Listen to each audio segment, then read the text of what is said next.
Commence ta journée du bon pied. Avec la balade matinale sur Radio Gina. Avec Canal Box, la fibre qui vous connecte à l'essentiel.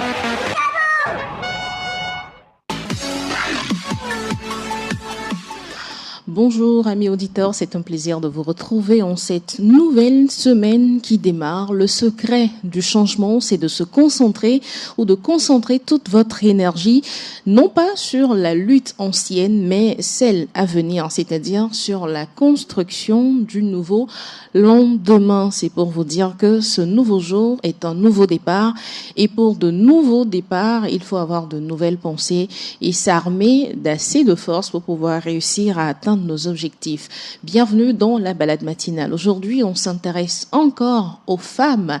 Les femmes sont donc à l'honneur. On va parler de violence envers les femmes avec des personnes assez indiquées pour nous donner les informations là-dessus. Moi, je suis Joanita Blavoutri pour vous servir. Laissez-moi vous installer confortablement avant de démarrer cette émission. Vous êtes bien installés avec Julio Iglesias, en honneur à toutes les femmes qui nous écoutent ce matin.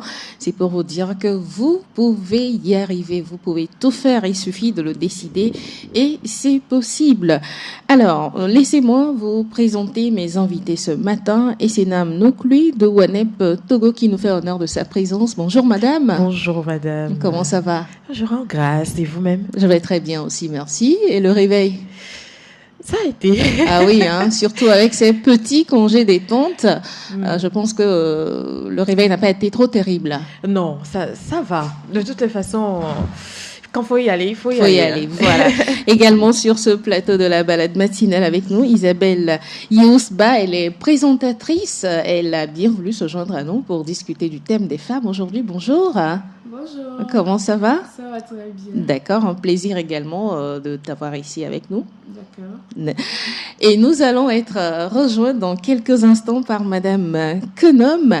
Avant de recevoir Madame Quenom, permettez que je vous présente une petite recette pour démarrer cette semaine, ou on va dire encore ce nouveau départ qu'on se donne dans tout ce que nous aurons à faire cette semaine. Alors, ce sera des muffins comme recette pour démarrer la nouvelle semaine. Pour les tout petits, ce sera un goûter assez délicieux ou encore un petit déjeuner très délicieux. Vous aurez besoin de 2 œufs, de 200 grammes de sucre, de 200 grammes de yaourt, de 300 grammes de farine, de 50 millilitres de lait et puis 100 millilitres d'huile de tournesol ou l'huile de votre convenance. Vous aurez également besoin de 150 grammes de pépites de chocolat et puis une vingtaine de noisettes. Et nous passons à la préparation. Dans un saladier, mélangez les œufs, le sucre et ajoutez le yaourt, le lait, l'huile et la levure. Ensuite, le sucre vanillé, vous mélangez le tout, puis vous ajoutez la farine et les pépites de chocolat. Il s'agit juste de tout mélanger. Et puis, vous versez la pâte dans des caissettes ou encore dans des moules avec du papier sulfurisé en bas. Ensuite, vous ajoutez les pépites de chocolat là-dessus, en plus des noisettes comme décoration. Vous enfournez le tout dans un four préchauffé à 175 degrés et vous laissez cuire pendant environ 30 minutes. Voilà, à chaque 10 minutes, essayez quand même de voir comment ça se porte dans le four pour ne pas laisser trop cramer. Et à la sortie du four, vous laissez refroidir avant de leur servir. C'est une recette assez simple, mais avec beaucoup de gourmandise. C'est bon pour les enfants qui ont besoin de prendre des forces pendant ces congés détente avant de démarrer l'autre semaine de travail. Voilà, bon appétit ou encore bonne recette chez vous. Le thème de ce jour, c'est la violence ou les violences conjugales. Quand on fait référence aux violences conjugales, nous avons l'habitude de penser qu'il faut qu'on en arrive aux coups, aux blessures ou encore je ne sais quoi d'autre avant qu'on ne parle de violence conjugale. Qu'en est-il exactement? Nous sommes avec les personnes appropriées. On a été rejoints sur ce plateau par Madame Claire Quenom. Bonjour Madame. Bonjour Madame. Et comment allez-vous? Je vais bien. Je vais bien aussi. C'est un plaisir de vous retrouver ici pour discuter du sujet des femmes. Alors, qu'est-ce que la violence conjugale? La réponse, je la prends de qui veut bien nous la donner. Alors, je vais me lancer, mesdames. Allez-y. Quand on parle de violence conjugale, Oui. on fait référence à tout type de comportement qui est destiné à assujettir une personne, à soumettre une personne d'une manière ou d'une autre, et ce, par la force. Et quand on parle de force, on ne parle pas seulement de la force physique. Il y a également la force psychologique qu'on exerce pour soumettre cette personne. Et le pourquoi on dit conjugal, c'est parce que ces violences-là se déroulent au sein d'un couple, qu'il s'agisse d'un couple marié, qu'il s'agisse d'une relation amoureuse ou même de fiancés. Quand il s'agit de partenaires intimes, et dans ce cercle-là, dans ces situations, quand il y a ces violences, on qualifie ces violences-là de violences conjugales. D'accord. Vous voulez rajouter quelque chose peut-être, Isabelle ou Madame Quenom? Oui, moi je veux aussi rajouter surtout sur le point psychologique que quand on parle de violence, on parle aussi de la violence verbale qui vient anéantir un partenaire ou une partenaire sur le plan psychologique.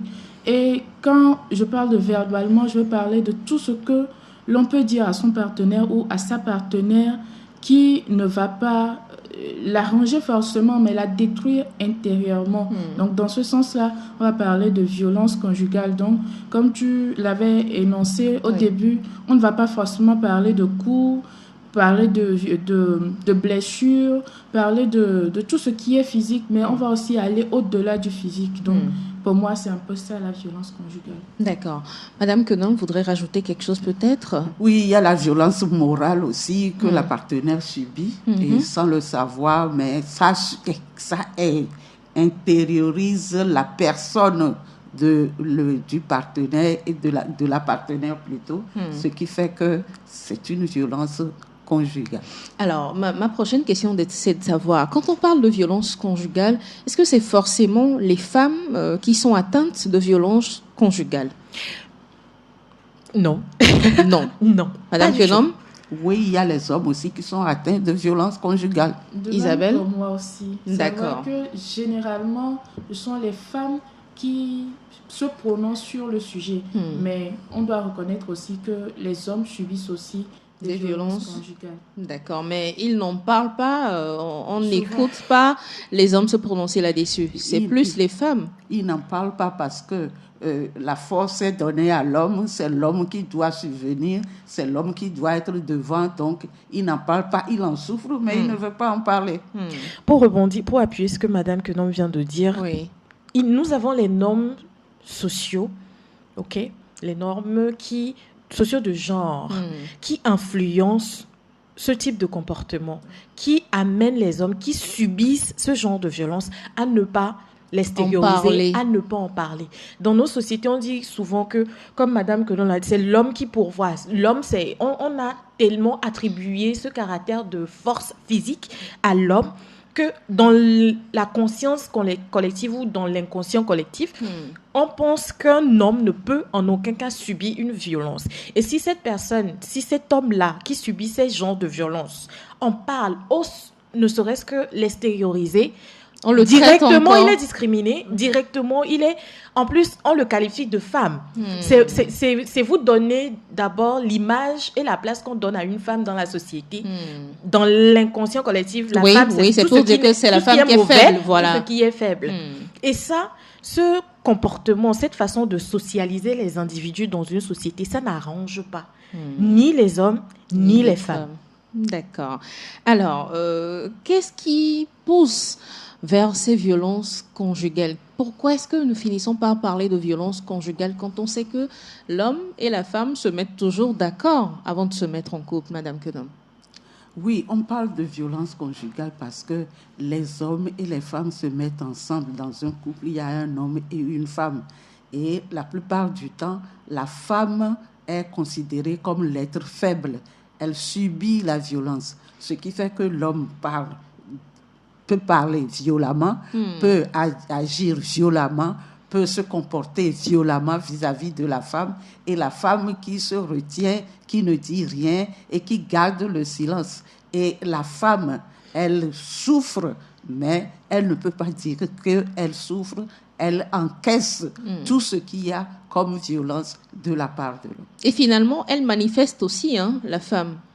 D'une manière ou d'une autre, elle fait ressentir qu'elle subit une certaine violence dans le couple. Oui, elle fait sentir qu'elle subit une certaine violence. Il y en a qui vont pleurer, il y en a qui vont se taire, il y en a qui vont réagir, il y en a qui vont se battre, mais c'est elle qui subit la violence venue de l'homme pour sa personne. Et c'est pourquoi est-ce qu'on finit par être violent l'un envers l'autre dans le couple, alors qu'on a décidé de se mettre ensemble pour être plus heureux encore? Bon, moi, je vais sortir un peu du cadre du couple d'abord, pour un peu expliquer certains facteurs. Nous avons déjà les facteurs, le facteur de la socialisation dont j'ai parlé. Et ça va rentrer directement dans l'impact des violences. Les individus que nous sommes, nous avons été socialisés d'une certaine manière. Nous avons grandi dans certains cercles. Le premier cercle est le cercle familial.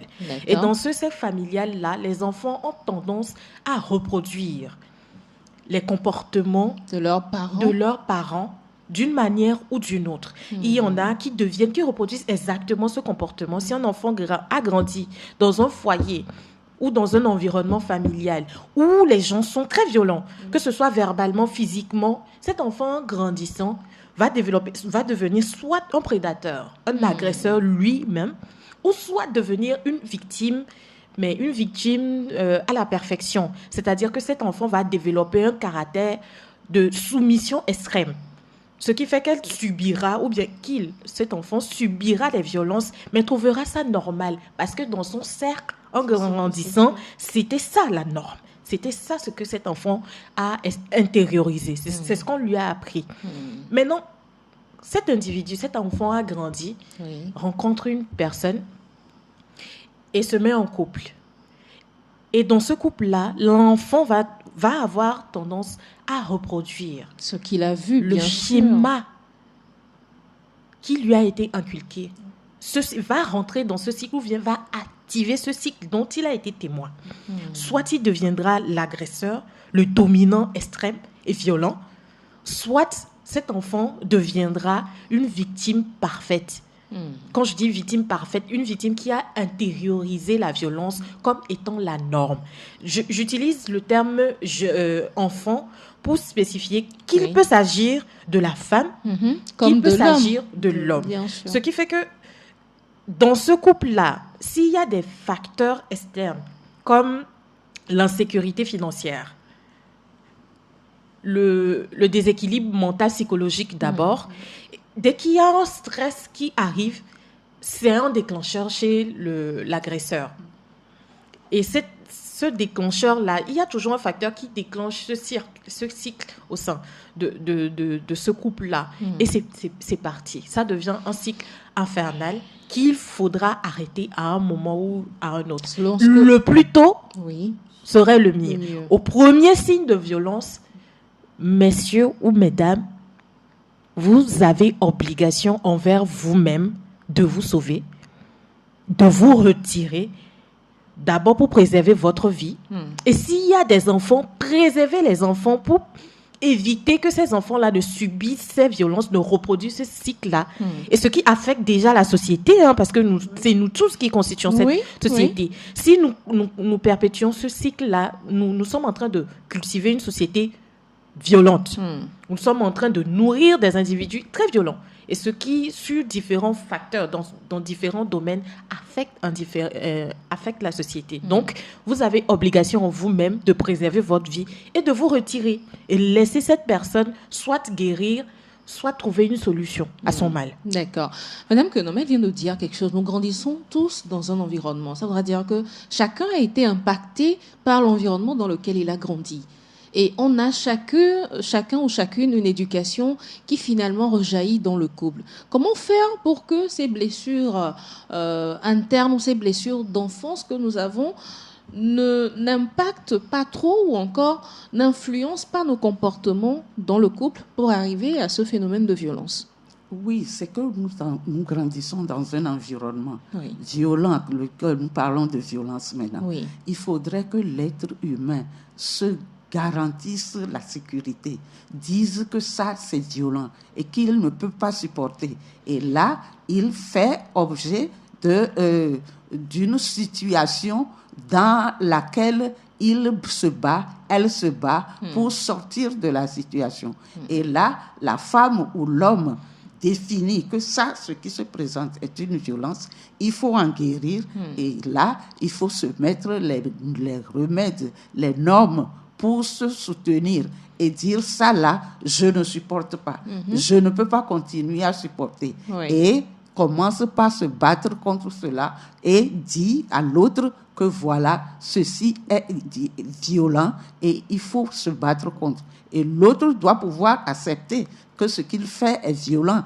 Mais s'il n'accepte pas, ça devient un cercle vicieux dans lequel ils vivent. Mais la femme qui est dans cette situation doit pouvoir se tenir garante de la situation, se battre pour sortir de cette situation-là et sortir de la violence. Ça voudra dire qu'il faut créer des limites d'ores et déjà qu'on se met en couple pour éviter que ça n'arrive? Bien sûr, parce que quand je vais en couple, je détermine que ça c'est bon, ça c'est mauvais, ça c'est violent, ça ce n'est pas violent, et je détermine mon espace pour pouvoir en sortir. Mais quand je ne dis rien, je ne fais rien, et ça reste une situation de violence. Mais nous disons que la femme doit pouvoir se déterminer, se battre et dire que ça c'est violent, je ne supporte pas.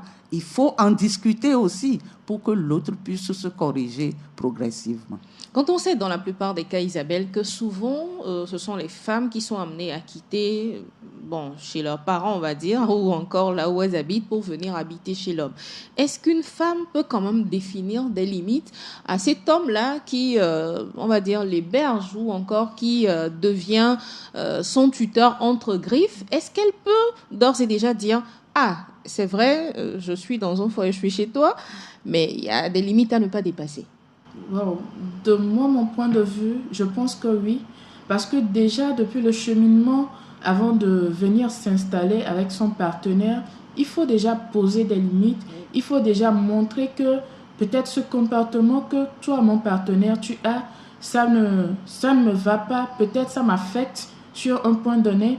Donc, la femme est appelée déjà à dialoguer avec son partenaire et à lui expliquer que voilà, je ne me sens pas à l'aise, je ne me sens pas bien quand tu te comportes de telle manière avec moi.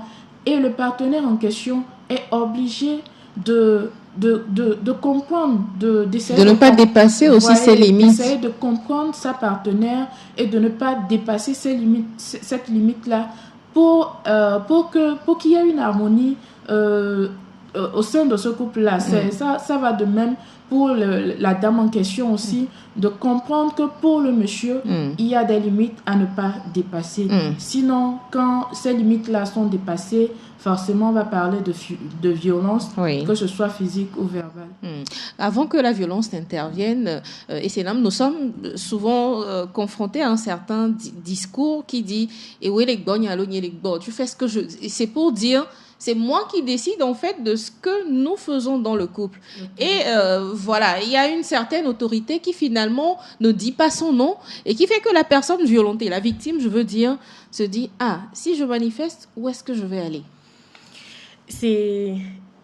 En parlant au début, j'ai parlé de domination. Oui. C'est ça, en fait. Il y a ce rapport de domination. La personne qui domine le fait pour avoir la main mise, le contrôle sur l'autre individu. En tant qu'être humain, nous devons avoir des limites. Il faut se connaître aussi, c'est très important. Qu'est-ce que je tolère? Qu'est-ce que je ne tolère pas? Il faut s'aimer soi-même. Parce que si vous vous aimez vous-même, vous ferez le nécessaire. Vous choisirez toujours le meilleur pour vous. Et il faut se connaître. Quand vous vous connaissez, vous savez que ça... c'est mon point faible. Ça, c'est une ouverture qui peut m'entraîner dans des cycles que je ne souhaite pas. Et ça, c'est un no for me. Je ne vais pas laisser d'ouverture. Ayez vos propres limites. En rentrant dans un couple, vous avez déjà vos limites. Vous discutez avant même de vous mettre en couple. Parce qu'on ne se met pas en couple du jour au lendemain. On se rencontre, on discute avant de se mettre en couple.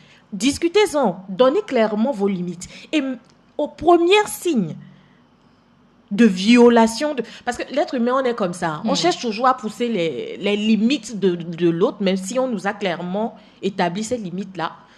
On cherche toujours à voir jusqu'où on peut pousser pour voir. À vous de savoir si vous allez laisser l'autre dépasser ses limites ou continuer à titiller vos limites, ou vous allez rester ferme. Au premier signe, vous allez vous en tenir à ce que vous avez dit à cette personne dès le départ. La domination se manifeste toujours dans certains domaines. Je vais prendre l'aspect économique, l'exemple de la dame. Oui. Quand vous rentrez dans un couple, que vous êtes marié ou en concubinage, et que l'autre vous sort ce genre de phrase, c'est moi qui décide, on est déjà dans le cycle de la violence. Oui. Et là, on est dans le psychologique. D'accord? Et ça se manifeste chez cette personne par la violence verbale. Dire à une personne, tu fais ce que je te dis. C'est moi qui décide. Si tu ne veux pas, tu sors. Tu t'en vas. Alors que vous savez très bien que cette personne, quand elle est arrivée dans le couple, vous avez fait le nécessaire pour qu'elle dépende entièrement de vous afin d'asseoir votre domination sur cette personne. Non seulement en ce moment, vous exercez une violence psychologique sur la personne, vous avez déjà instauré la violence économique en créant la dépendance. Et ce que vous faites en bon manipulateur ou manipulatrice, vous utilisez ce canal-là pour encore asseoir cette domination et violenter cette personne. Vous êtes en train d'assujettir cette personne. Vous êtes en train de réduire la faculté de réflexion, la faculté de rébellion de cette personne en lui rappelant à tout va, sans moi, tu n'es rien. Et il y en a qui vont même au-delà. Je t'ai trouvé quelque part. Tu étais comme ça avant de venir chez moi. Tu t'es regardé. J'ai fait de toi ce que tu es. Tu vas retourner là où tu es, quoi. Si tu ne veux pas, tu sors. En même temps, j'ai envie de dire, le discours qu'on prononce à la femme lorsqu'elle veut se mettre en couple, encore se marier, femme, soumets-toi à ton mari. Justement. Finalement, ça voudra dire que, bon, même quand le monsieur dit quoi que ce soit, on t'a dit de te soumettre. C'est ça, en fait, les normes sociaux dont j'ai une norme, les normes sociales, c'est ça. Ces normes dont je parle. Oui. En fait, dans nos sociétés, dans notre manière de socialiser, dans le processus de socialisation, il y a un certain nombre de choses qui, inconsciemment ou consciemment chez certains, alimentent ces violences-là. Oui. Quand vous dites, lors d'une cérémonie, par exemple, de dot, à l'un des partenaires, c'est surtout aux femmes qu'on dit ça. Tu vas dans la maison de ton mari. On ne veut pas entendre d'histoire. Tu vas respecter ci, tu vas respecter ça. Tu fais ce que ton homme te dit. Ton homme ne doit jamais avoir faim. Tu dois entretenir son ventre. Le chemin vers le cœur d'un homme, c'est pas son ventre. Je trouve tellement vous allez m'excuser, hein, je trouve cette phrase-là particulièrement stupide. Mais tellement stupide. Les gens ne voient pas la portée quand ils disent ça. Si vous dites que le chemin vers le cœur d'une personne, c'est à travers son ventre, vous êtes en train de dire que cette personne-là, tout son être dépend uniquement à son intérêt. Mais la personne à qui vous dites ça, vous avez pensé à elle. Et ce qu'on remarque aussi, c'est surtout que lors de ces cérémonies-là, on dit très peu de choses aux hommes. Tout ce qu'on va lui dire, tu viens trouver ma fille, elle n'a pas faim, je veux qu'elle soit intacte, prends soin de ta femme. Femme, toi, tu dois être soumise à ton mari, tu dois respecter ta belle famille. Le fait de répéter ça, et surtout les jeunes filles, on leur dit ça, les enfants filles, on leur dit ça déjà. Oui. Dès qu'une fille a tendance à questionner, à remettre en question certains comportements ou certaines indications qu'on lui donne, déjà les parents, ça commence. C'est dans la maison de ton mari que tu vas faire ça. C'est avec ce comportement que tu comptes un jour te marier. Vous voyez un peu, on crée... La femme se rebelle contre ce qu'on lui donne comme conseil. On crée le nécessaire, l'environnement propice pour que les femmes subissent ces violences et surtout les subissent en silence. Parce que vous allez entendre des femmes qui vont venir conseiller et dire que, bon, même si ton mari est violent, ça arrive dans tous les foyers. Un homme qui te gifle une fois en passant, ça arrive, tout le monde se bat. Non, ça n'arrive pas. On te dit que c'est de ta faute. Justement, on accable encore plus la victime. En fait, c'est des mots qu'on dit, on a passé le temps à dire, sans prendre conscience que c'est ce que nous disons qui forge cette personnalité-là. C'est comme ça, la socialisation. Alors, je vais également écouter l'avis de Madame Quenom sur cette domination dont nous parlons et du message qu'on envoie aux femmes avant qu'elles ne rentrent en couple. Il y a une domination masculine qui se perpétue dans la société. J'ai envie de dire même que nous, les femmes, contribuons, on va dire, à cette domination. On accepte cette domination et on accepte que l'homme doit donner des ordres et dire ce qu'il pense et faire ce qu'il veut, imposer ce qu'il veut. Ce qui fait que la femme est assujettie à un niveau où elle ne doit pas réagir. Mais il faut reconnaître que la femme est un être humain aussi, qui doit réagir au comportement de l'autre. Et dans le couple, et même avant de venir en couple, on doit s'éduquer l'un et l'autre. Et quand on vient ensemble, on se donne des ordres qu'il faut respecter. Il ne faut pas donner des ordres seulement à la femme pour qu'elle respecte, mais il faut que l'homme aussi ait des ordres, des comportements qu'il faut respecter, et cela tout au long de la vie. Mais si on dit, toi, femme, tu dois faire ceci, et toi, femme, tu dois te taire, toi, femme, tu ne dois pas, c'est qu'on veut exiger de la femme ce qu'elle doit faire, qu'elle ne doit pas accepter dans le couple, dans l'avenir. Madame Quenom, est-ce que vous pensez que cette affaire de dot, déjà quand on prend le fait que ce soit l'homme qui vienne avec beaucoup de choses pour demander la main de la femme, ça donne cette autorité-là à l'homme? Oui, la dot, je la trouve que c'est une manière de dire à la femme que tu dois t'assujettir à l'homme parce que c'est l'homme qui apporte le bien, c'est l'homme qui apporte ceci. En principe, si la société doit pouvoir changer, cette dot-là doit changer. Elle doit être symbolique. Symbolique et même apporter un truc symbolique à la société. Chez les Anago, c'est juste économiquement. La cola. Goro, voilà, la cola qu'on apporte et on célèbre le mariage. Il faut pouvoir, même quand on apporte la cola, est-ce qu'on l'apporte dans le bon sens? Est-ce qu'on l'apporte pour que la femme puisse être à l'aise dans le couple? C'est la question qu'il faut se poser. Il faudrait que la dot évolue et que la dot devienne un symbole et que l'homme apporte et que la femme apporte.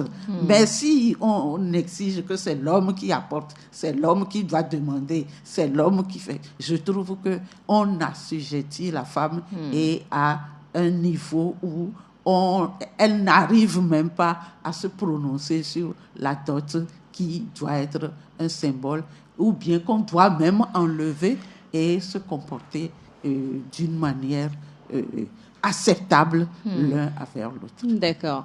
Je voudrais aussi ajouter le fait que dans un couple où on constate la violence conjugale, c'est généralement parce qu'il y a l'un des partenaires qui est dictateur.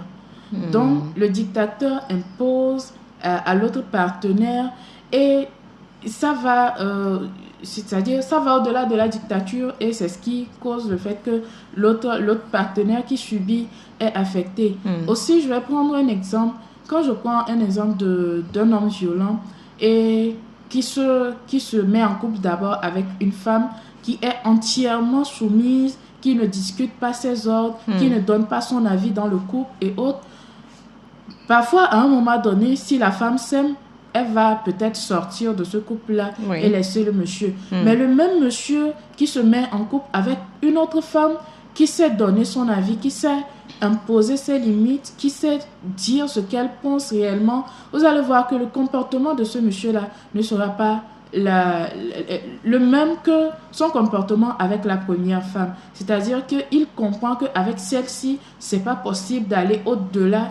C'est-à-dire, parfois, il faut s'imposer aussi en tant que femme, quand on sait qu'on se retrouve devant un homme qui est dictateur, il faut soit s'imposer, dire que non, pour moi, c'est comme si c'est pas le cas, je pars. Est-ce que ce n'est pas quand il n'y a pas d'amour aussi entre ces deux partenaires que l'un se permet d'aller au-delà des limites qu'il faut?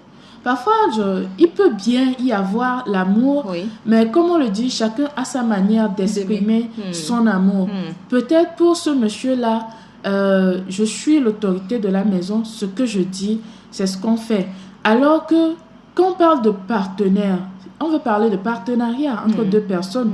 Normalement, chacun doit apporter quelque chose pour l'avancement de ce couple-là. Oui. Mais si c'est une seule personne qui parle, là, ce n'est pas un partenariat. C'est une relation entre, je ne sais pas, entre supérieur et inférieur. Mais normalement, ça doit être un couple qui se complète, c'est-à-dire la femme apporte quelque chose, l'homme apporte quelque chose. Oui. Aujourd'hui, on vit dans une société où la femme, par exemple, Madame Essena m'a parlé de la domination économique, je pense. Oui, sur ce plan-là, par exemple, on prend un homme qui s'est marié à une femme et qui lui interdit de travailler parce qu'elle doit s'occuper des enfants et il ne voudrait pas que quelqu'un d'autre vienne s'occuper de leurs enfants. La femme, là, sur le plan économique, dépend entièrement de son mari. Oui. Mais à ce moment, quand cette femme-là peut-être voit son mari dépenser dans des choses inutiles, ou cette femme-là qui voudra peut-être proposer un projet à son mari pour l'avancement de leur famille, le mari en question trouvera que tu ne dépenses pas, tu n'apportes rien et c'est toi qui veux donner ton avis sur les dépenses de la maison, tu n'as pas le droit de parler. Donc c'est un peu dans ce sens-là, moi je trouve que la femme est obligée d'imposer ses limites. Pas forcément, on ne dit pas de manquer du respect à ton mari, mais il faut savoir parler à ton mari, il faut savoir lui dire de façon catégorique que ça c'est la limite que tu ne dois pas dépasser. Moi j'aimerais, si tu le permets, poser une question. C'est quoi l'amour d'abord? Comment est-ce que nous comprenons l'amour? D'après ce que j'ai eu à dire souvent sur ce plateau, l'amour c'est une décision. Tout simplement. Quand on pense que déjà il y a les hormones qui sont qui agissent, qui interviennent aussi dans cette affaire. Beaucoup. Mais quand on parle d'amour, on ne parle pas du festival du feu d'artifice d'hormones qui se déroule dans notre organisme et qui nous amène à être obsédés par une personne à un moment. Bon, le mot est un peu fort chez certains, obsédés. Mais l'amour va au-delà de ça. L'amour, c'est vouloir le bien de la personne, vouloir que cette personne soit bien sur tous les plans. Quand cette personne est heureuse, on est heureux. Ouais. Quand cette personne va bien, on va bien. Quand elle ne va pas bien, on est mal. Parce que à ce moment-là, cette personne devient nous. Alors la question c'est, à quel moment cette personne qui est en face de moi devient moi? Je la violente. Ça veut dire que je me violente? Normalement. À quel moment je me dis que cette personne, étant donné que je l'aime, je dois la soumettre, je dois la dominer? Est-ce qu'on est toujours dans l'amour? Voilà. Non. Parce que toi-même, tu ne cherches pas à te dominer toi-même. Tu te traites comme le roi ou la reine que tu penses être. Mais au moment où tu traites l'autre différemment, est-ce qu'on est encore dans l'amour? Non. Et puis, j'aimerais revenir aussi sur, juste en quelques mots, la dot. N'oublions pas qu'à la base, c'était symbolique. Madame Konom est ici, elle peut donner plus de détails, peut-être sur ce qui se faisait à son temps. Avant, la dot, c'est les deux familles, et ça diffère selon les sociétés. Mais moi, je vais parler un peu plus de chez nous, tout ce que je sais. Et dans certaines communautés de l'Afrique de l'Ouest où il y a cette ressemblance-là, il y a la dot à la base, c'est les deux familles qui s'unissent pour apporter de l'aide au couple qui va se mettre ensemble. C'est là s'il y a une famille qui a plus de terre, va donner de la terre, attribuer une terre à sa fille pour que leur fille ne manque pas de quoi manger. Qu'à la maison, ils aient toujours à manger. Il y aura un lopin de terre qui lui sera attribué pour qu'elle cultive sa part. Pareil chez l'homme, on envoie des ustensiles, les familles se joignent ensemble pour aider ce couple-là à commencer leur vie. Puisque de base en Afrique, ce sont les familles qui s'unissent. Oui. C'est ça, la communauté à la base. Mais au fil du temps, au fil de l'évolution des choses, ça s'est transformé. Il faut le caractère d'asseoir sa domination s'est accentué, surtout avec la colonisation.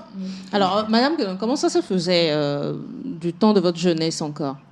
Du temps de ma jeunesse, ça se faisait comme maintenant dans certaines familles, mais comme avant dans d'autres familles. Parce que les familles voient qu'ils doivent aller ensemble et ils mettent leurs enfants ensemble. Et donc, ils communiquent, ils donnent des choses l'une à l'autre. Mais quand la domination est venue, quand on est venu imposer des choses, on trouve que c'est l'homme qui doit donner, c'est l'homme qui doit apporter, c'est l'homme qui doit tout amener. Et on tue ce que la femme amène. On ne demande rien à la femme vient seulement s'asseoir et être au foyer. Ça devient comme, l'autre a de l'argent qu'il apporte en dépense. Ou bien il apporte des biens, il apporte de l'argent pour que tous puissent être ensemble.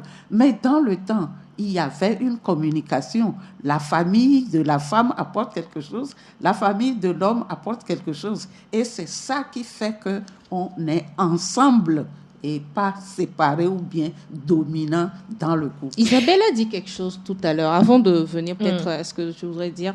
Elle a dit, la femme qui ne travaille pas, on lui demande juste de s'occuper des enfants à la maison. Est-ce que c'est pas sa façon de contribuer aussi aux charges de la maison? Parce que s'occuper des enfants H24, c'est un boulot à plein temps. Oui. C'est à moi ou... Bon, à qui voudrait répondre? D'accord. Il y a une chose. Oui. Avant de répondre à cette question, j'aimerais dire, il n'y a pas... La vie d'une personne n'est pas à vendre. Ça n'a pas de prix. Et il faut qu'on arrête à un moment donné de penser que parce que quelqu'un a apporté un certain nombre de choses pour pouvoir épouser une femme, que ça lui donne le droit de disposer de cette femme. Déjà, tu ne peux pas disposer d'un être humain, ce n'est pas un objet. C'est une personne à part entière. Et peu importe le montant que tu apportes, tu n'es pas en train de faire un achat. Ce n'est pas de l'esclavage. Tu n'es pas en train d'acheter un être humain et qu'après ta dot ou bien cette dot-là, que tu penses que tu deviens le maître de cette autre personne. Ce n'est pas de l'esclavage. Et à un moment donné, il faudrait que les familles aussi prennent conscience que le fait d'exagérer au niveau de la dot, de la liste de la dot, de dire indirectement à cette personne, à cet autre individu qui déjà dans sa tête trouve que c'est énorme, que tu as plein pouvoir. Et le pire, quand le jour de la dot, vous dites à votre fille que quand tu vas, ne reviens pas, ne reviens plus, tu ne reviens plus. Pourquoi elle ne va plus revenir si elle veut revenir? Quand ça devient humiliant, quand ça devient je ne sais quoi dire. Vous avez exigé un montant de 50 millions, 2 millions, 3 millions. Vous pensez que la famille de ce jeune homme-là, quand elle va arriver, vous pensez qu'elle va se sentir comment? Elle va se sentir et très bien. Vous voyez? Donc, il faudrait qu'on corrige aussi, qu'on revienne à la base, au caractère symbolique de la chose. D'accord. Maintenant, pour revenir à la question. Oui. Si j'ai perdu le fil de la question. Alors, je demandais, cette femme à qui son mari demande de ne plus travailler, qui s'occupe H24 des enfants. C'est ça. Le travail que les femmes font, parce que oui, les femmes qui sont à la maison, elles travaillent. D'accord? Pour expliquer ça, je vais juste prendre l'exemple d'une personne. D'accord. Qu'on soit femme ou homme et qu'on vit seul, on s'occupe de notre lessive, on s'occupe de notre nourriture, on s'occupe de notre bien-être, on fait le ménage. Et arrivé à un certain moment, quand on ne veut pas, qu'est-ce qu'on fait? On trouve une personne qui peut s'occuper de cette tâche-là pour nous. Et on fait quoi? On lui paye. Merci beaucoup.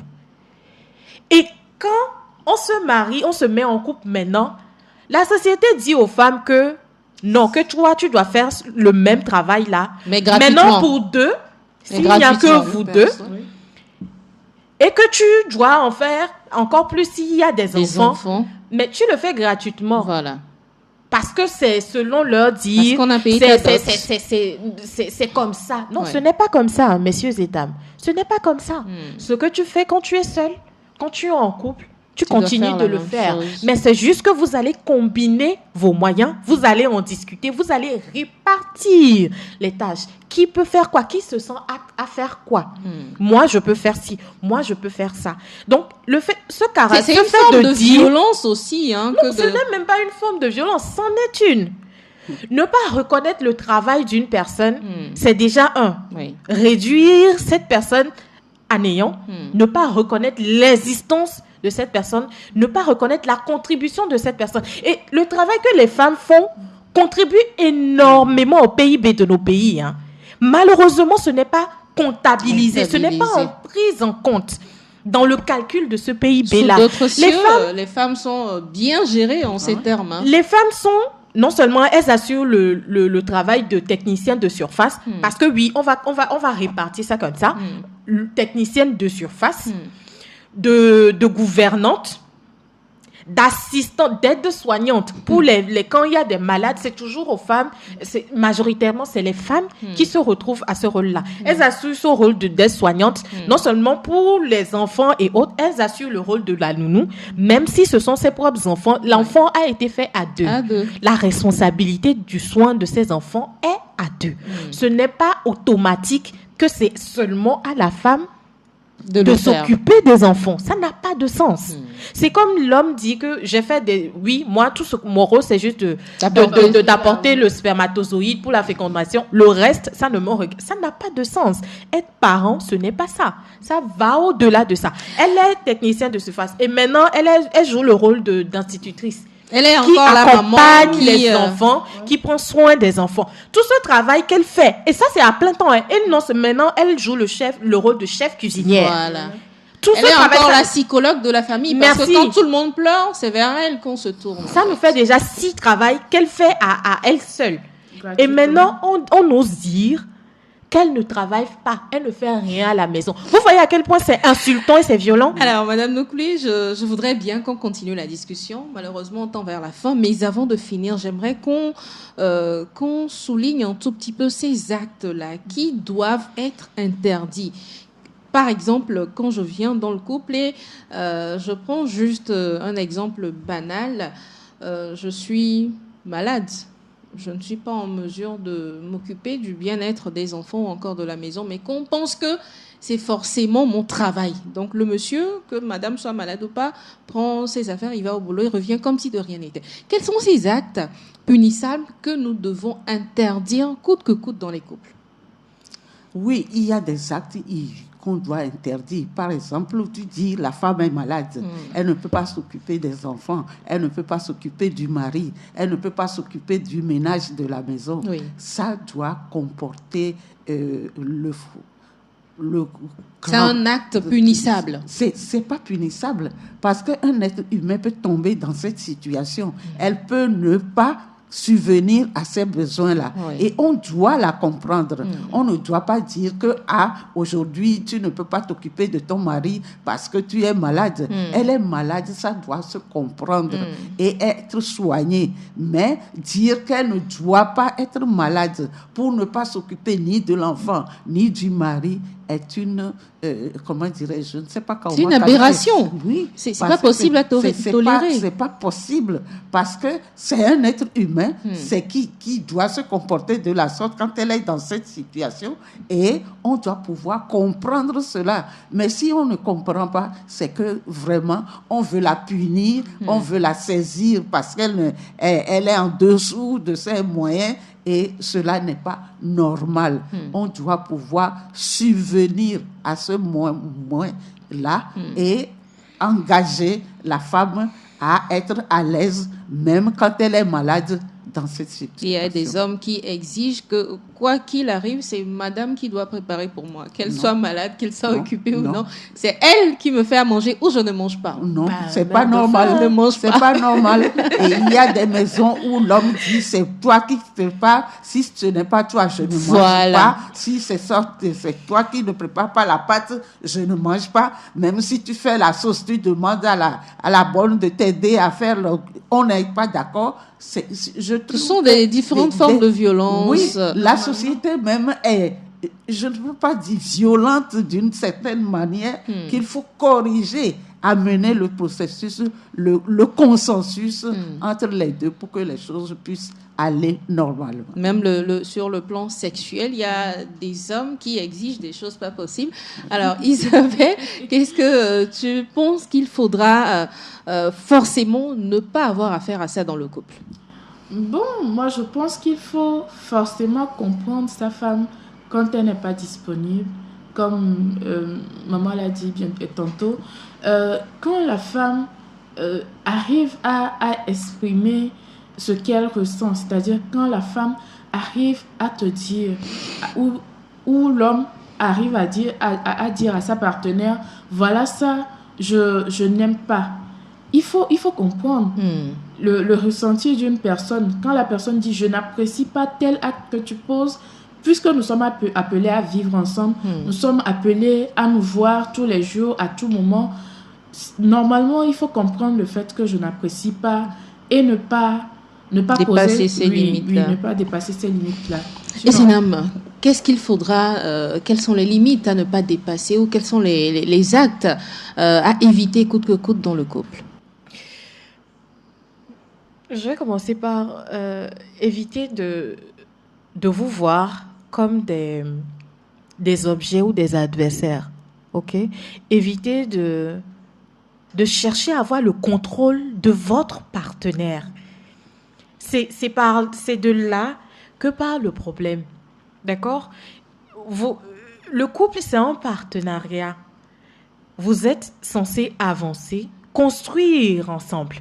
Du moment où vous commencez, où vous cherchez à dominer l'autre, vous n'êtes plus dans la configuration de l'amour. Vous ouvrez la voie à toute forme de sévice. Vous ouvrez la voie à toute forme de violence, à toute forme de dérive.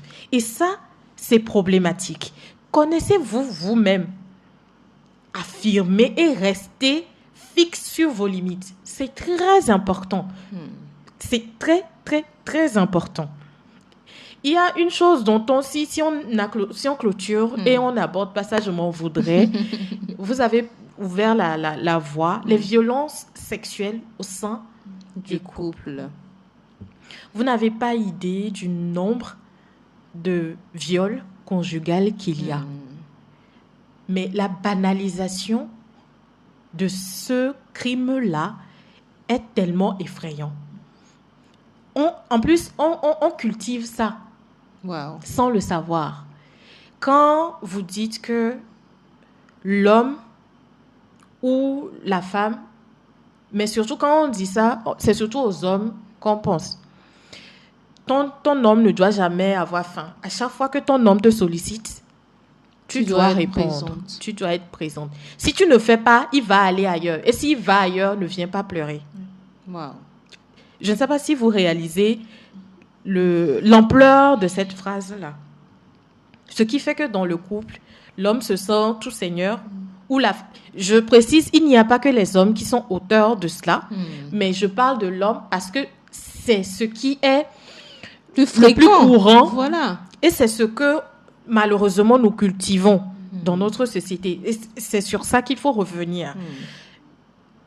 L'autre personne est un être humain, vous devez respecter son consentement. C'est pas parce que tu es marié à une femme, ou mesdames, c'est pas parce que vous êtes marié à un homme que forcément, quand vous avez envie d'avoir des relations sexuelles, cette personne doit être disponible.